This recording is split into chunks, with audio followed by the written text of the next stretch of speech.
Hello everyone, welcome back to our channel. In today's video, I'll show you how you can fix Instagram payment not processing. Let's get started.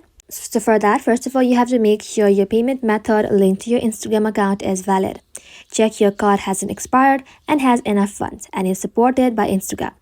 Updating or re-adding the card often fixes the issue instantly. After that, make sure the app is updated. Open up the App Store. In the search bar, simply search for Instagram. Once you search for it, simply tap on update if there is any update button. And just like that, let your application update to its latest version. Running the latest version of Instagram ensures you have performance improvement and bug fixes, including payment issue. After that, clear the app cache. Open up settings. Inside settings, all you have to do is simply tap on general. Scroll below, tap on iPhone storage. Scroll below again, tap on Instagram.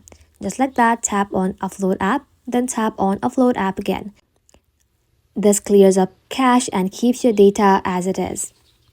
Also, payment method requires a stable connection. Make sure you're on a reliable Wi-Fi or have a solid mobile data signal. If needed, switch network to see if the issue resolves. If nothing works, you can simply contact the Instagram support. Report the problem so the team can assist you directly. That's it. Thank you all for watching. If this video was helpful, leave a like and sub, and I'll see you in the next one.